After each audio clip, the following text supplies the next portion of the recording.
早上起来，其实也不早了，早上算是我早上起来吧，在这个日本城小街里面逛一下。然后我今天要去吃一个佛，这里就是晚上不让我们进来拍的地方啊，白天是这个样子，它很多很多的这个寿司啊，就是日本菜非常多啊。我只是经过这里，因为这个地方呢，怎么说呢，也算是这里相当有名的红灯区啊。他们这种就是禁令还是比较多的，没办法拍啊。你们自己来玩吧，到时候。因为我这个照相机啊，其实很大，我也不想偷拍，对吧？所以呢，叫什么来着？来拍的时候呢，人人都看得到这么大一个相机，因为这样的画素比较清楚嘛，我喜欢比较干净清楚的画素。那么拿一个大的相机来拍一拍，对吧？不像那种比如说 GoPro 啊，它的这个感光像素比较小，所以很多时候很多细节的东西，是会被那个等于说会有噪点的，特别是晚上的时候会有噪点在那里，那我就感觉我就不喜欢这个感觉。大的相机拍起来，无论是晚上还是白天，对吧，都没有噪点。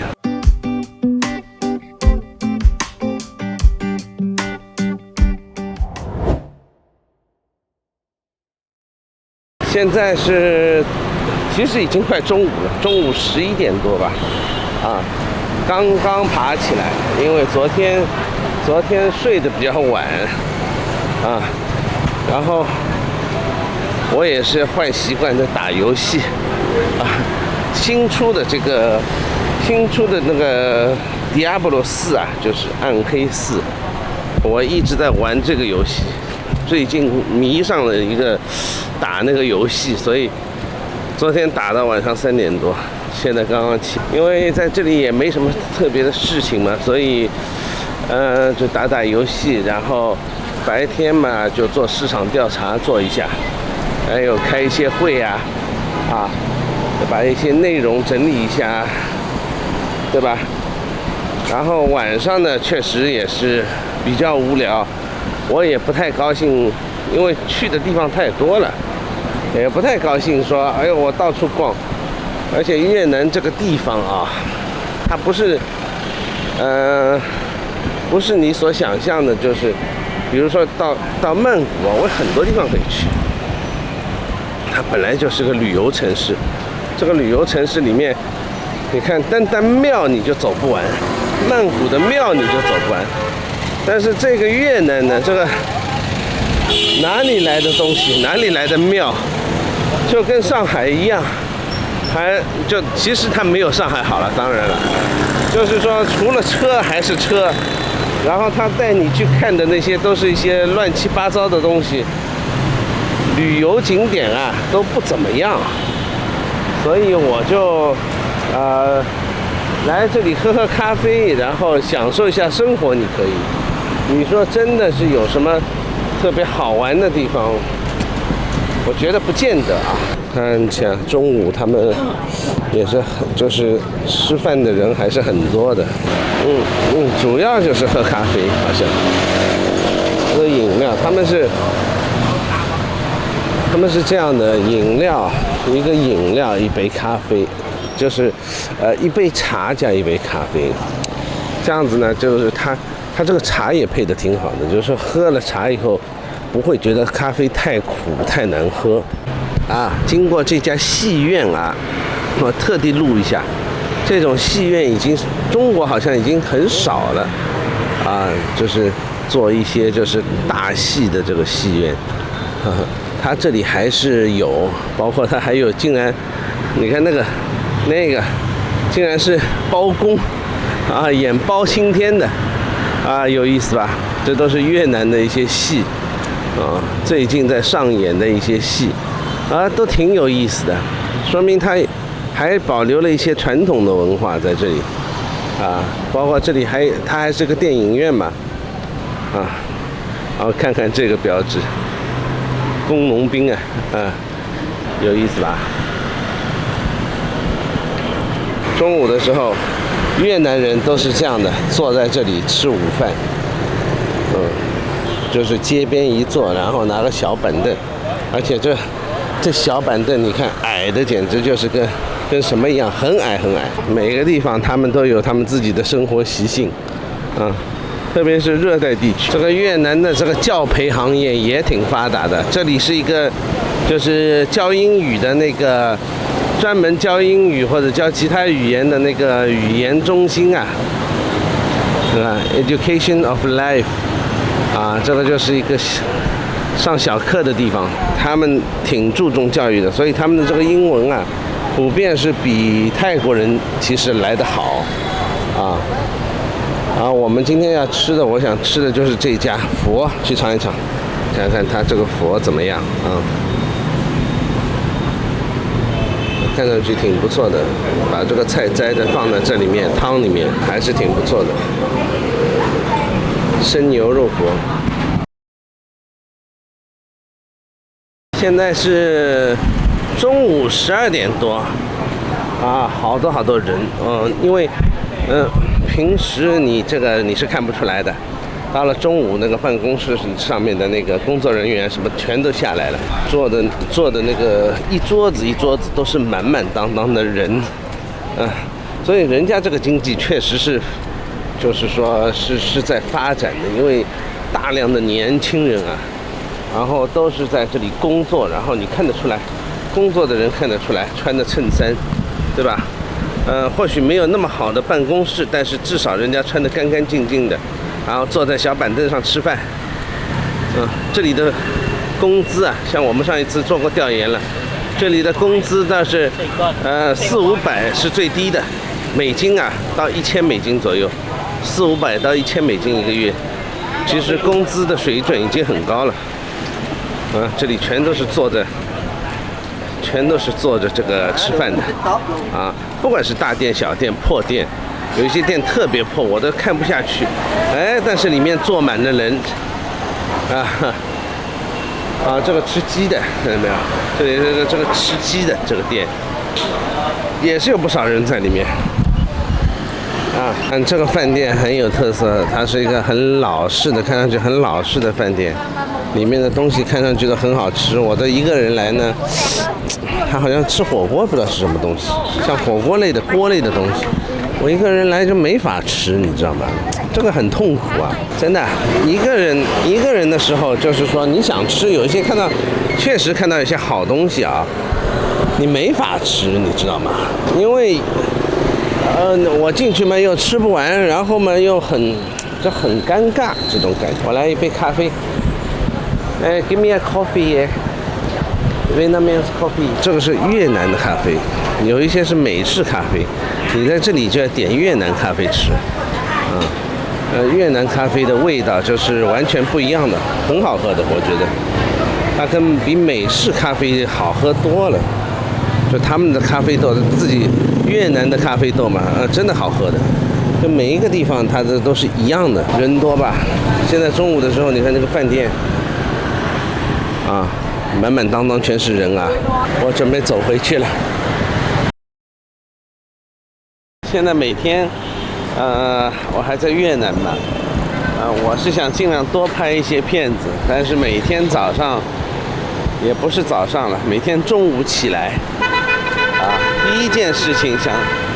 想做的什么呢？每天第一件事情就是到楼下吃一碗这个越南粉，再加一杯粤式咖啡，这个是必做的事情，我觉得，因为它这个越南粉是他们的特色，而且很好吃，而且很正宗。然后呢，咖啡呢也是他们的特色，我都觉得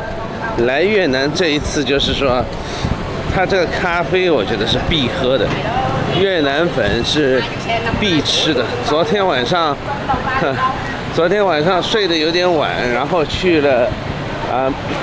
这个地方啊，白天的时候是给游客比较多，晚上的时候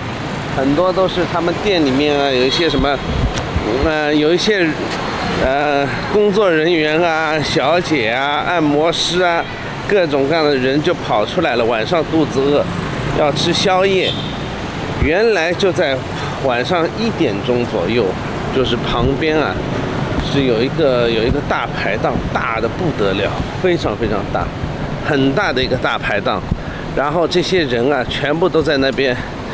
年纪都很轻的，大概就是20岁左右的一些小年轻，然后在一个大排档那边，吃的不亦乐乎，很多很多的越南菜。所以昨天我也去吃了。越南火锅，然后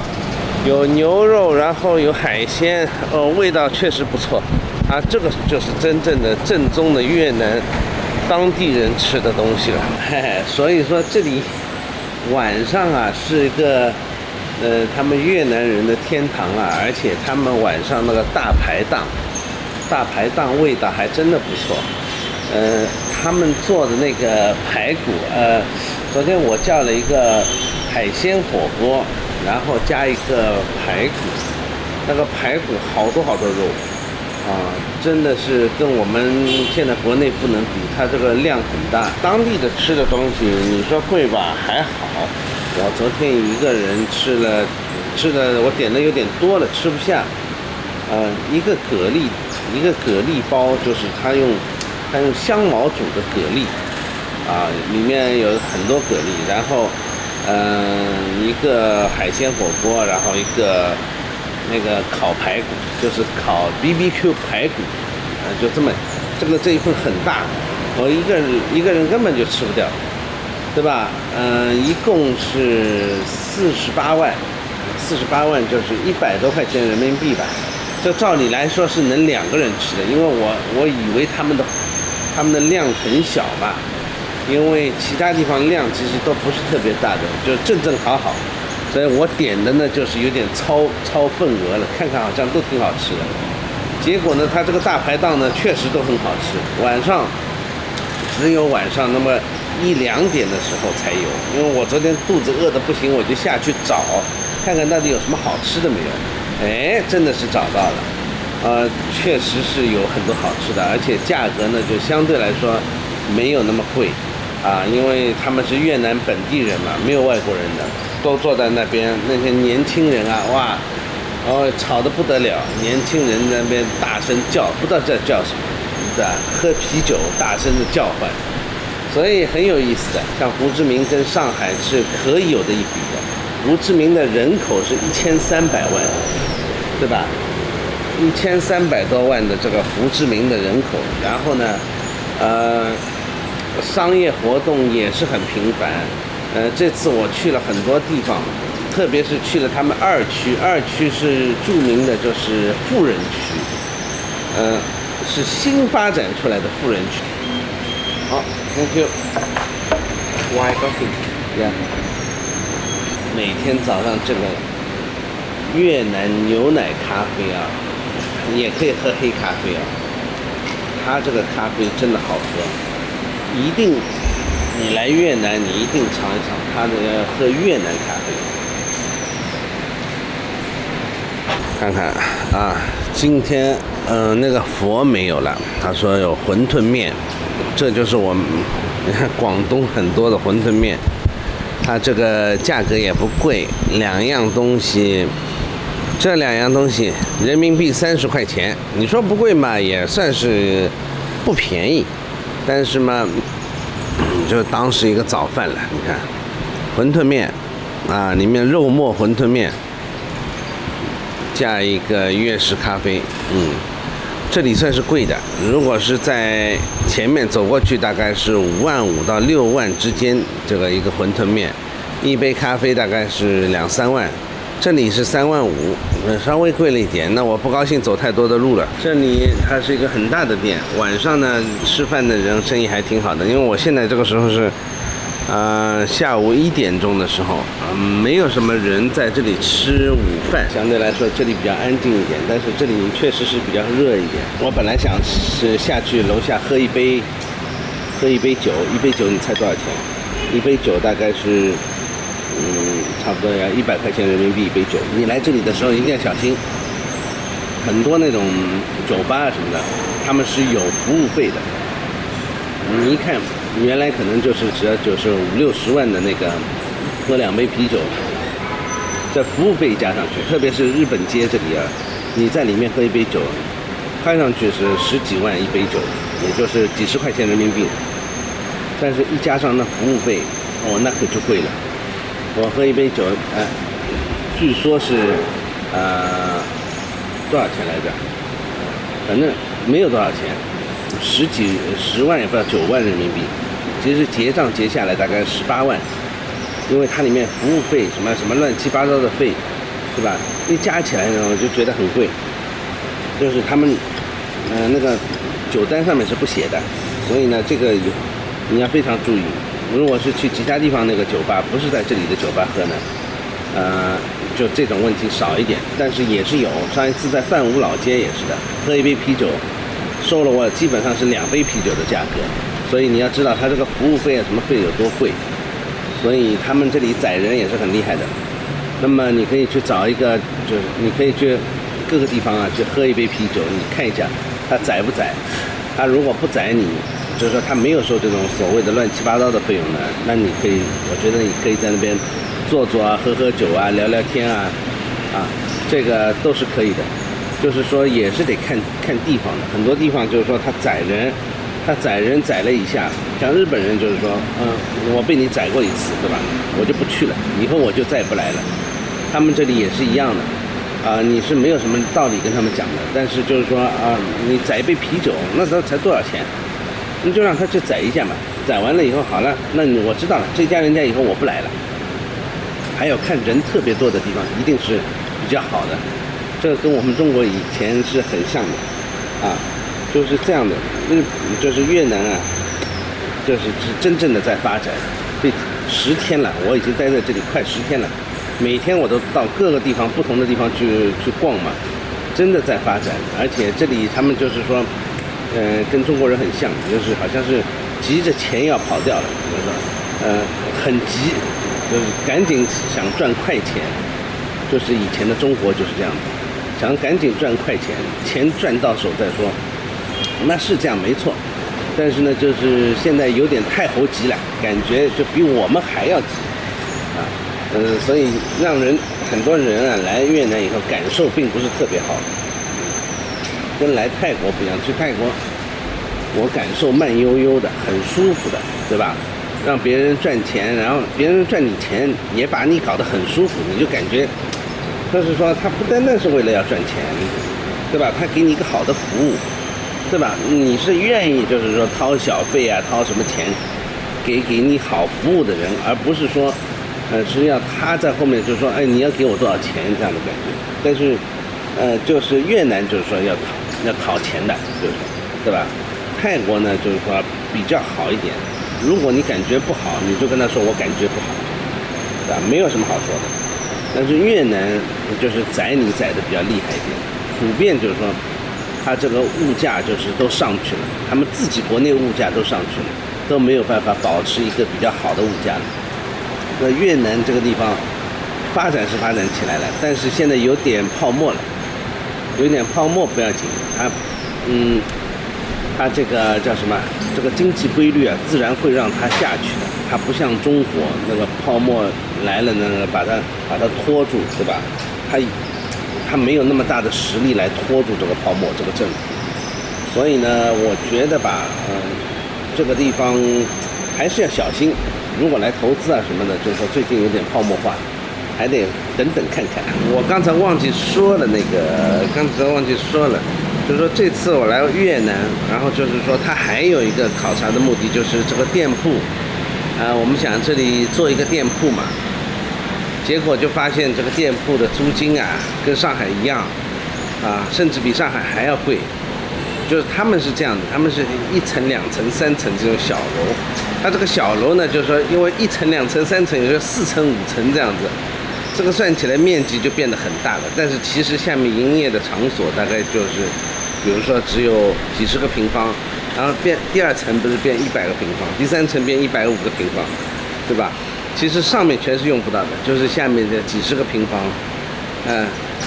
照理以前来说呢，就是说这个店铺的价格应该挺便宜的啊，在我印象当中应该挺便宜的。然后这次来吓一跳，这次来一个大概100平米的那个店铺，他们那个店铺租金普遍是在大概人民币大概是在4到5万块钱，4、5万块钱。那么跟上海其实是基本上是没有任何区别的，而且它这个地段啊，它是随便开的，不管你去到任何一个店铺啊，他都会跟你说这里是旺区，对吧？这里是接近哪里，那么非常旺的，他这个店铺空出来，你知道吗？最近是有不少店铺空出来，因为他这个他们宰的太厉害了，那个租金啊都是很贵的，一问什么都是什么几千美金的啊。几千美金啊！我这个店铺，比如说4500块、4900块美金一个月，对吧？押3付1，所以说我一听这店铺，其实它这个价格现在等于说是越南的胡志明市的这个店铺价格跟上海市的店铺价格有的一拼啊，真的是有的一拼啊！所以我觉得啊，就是说有2点可能，一个就是说它这个泡沫化太厉害了，通货膨胀太厉害了。导致这个店铺就是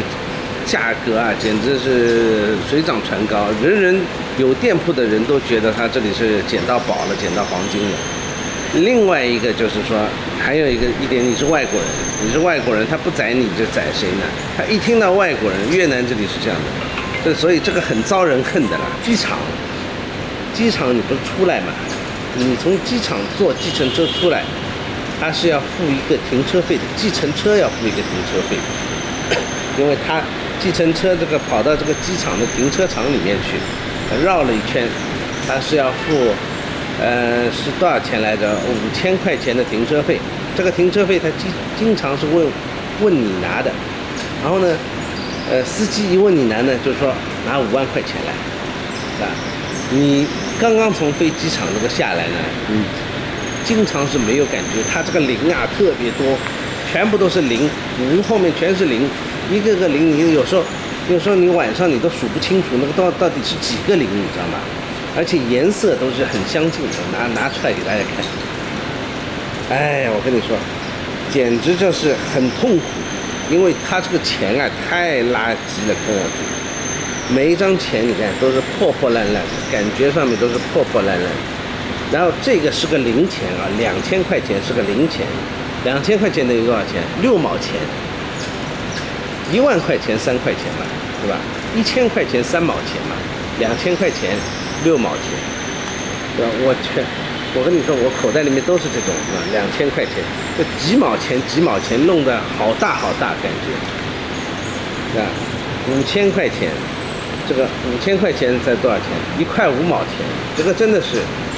有时候我真的佩服他们数钱的，这个怎么数啊？这些都是1、2块钱，1、2块钱的那个这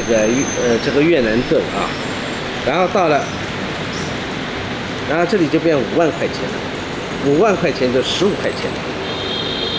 对吧？5万块钱跟50万块钱，你说除了颜色不同以外，你数得清楚吗？啊，多了一个零，少了一个零，其实是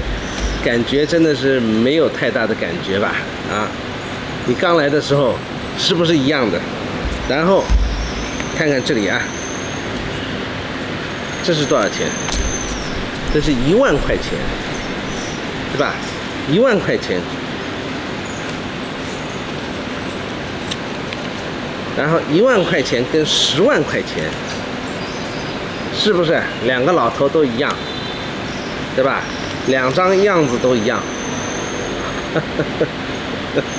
然后经常是1万块钱，我就拿10万块钱给他付，对吧？他还要找我钱，或者是说，他要10万块钱的，我给了1万块钱，因为2张老头都一样，看上去没有任何区别，就是一个零多一个零少而已，没有区别。所以你说怎么算这个钱？而且他们这个钱，10万块钱等于30块钱人民币啊，就其实是挺大的。2万块钱，是吧？全是零，我跟你说，全部都是零。然后这个50万块钱跟5万块钱，50万块钱等于多少钱？所以容易算，就是付钱付错，而且它都很小张，你没发现？大小是一样的，哎，大小是一样的，所以你没有办法判断哪个是5万块钱跟50万，50万跟5万还好，1万块钱跟10万块钱特别容易判断错误。然后人脸都长得一样的，这个胡志明的老头脸啊，这死老头脸都是一样的，他没有弄一个，比如说是胡志明的奶奶或者胡志明的老婆之类的，对吧？这人脸是长得一模一样的，样子长得一模一样的，字也写的差不多的，你如何判断？你到了晚上的时候，你是看不到这个颜色的，有时候看不清颜色啊，你如何判断？5万块钱跟50万，50万块钱是多少钱？是人民币150块钱，其实是不小的这个钱。这个钱是一点都不小的，但是它的纸张的大小是一样的。那经常所以说，你付钱的时候啊是会付错的，而且它这个都是有这个塑料的这个印子的，对吧？都有等于说都有党徽的，共产党这个党徽的，你很容易就是钱给付错了啊。然后它呢，本来用的是要5000块钱。看，给你看啊，5000块钱，我找找看我有没有啊？有。你刚从机场下来啊，它这个机场这个费是5000块钱，停车费是5000块钱。然后呢，你很有可能你给了一张5万块钱，那你这个5万块钱跟5000块钱是相差10倍，一个是15块，一个是1块5毛。啊，1块5毛跟15块，那么司机啊，理所当然的就把你这个5万块钱或者50万块钱，有时候你会给错，因为提款机里面很多都是出来50万一张的，对吧？就50万块钱，他就把你这个拿走了，他就不还你。然后你就会问，你看这个50万块钱跟5万块钱，还有5000块钱，他只要5000块钱的。他收你50万，对吧？只要5000块钱的，他可能收你50万，或者好心一点的收你5万，你是不是会搞错？等到你反应过来了，你这个计程车他可能已经走了，那你怎么办？那你确实就是说给他宰了，就没办法。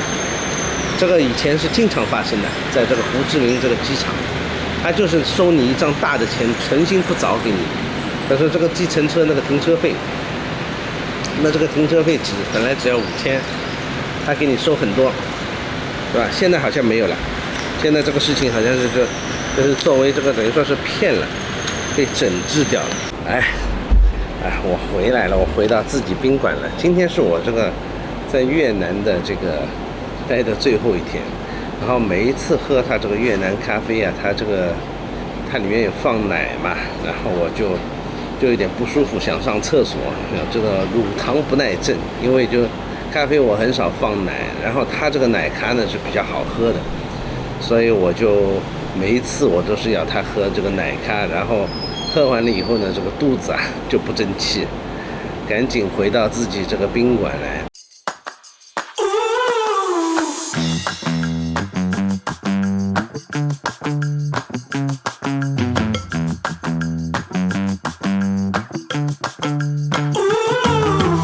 这里竟然有一个新建的教堂啊，是崭新的，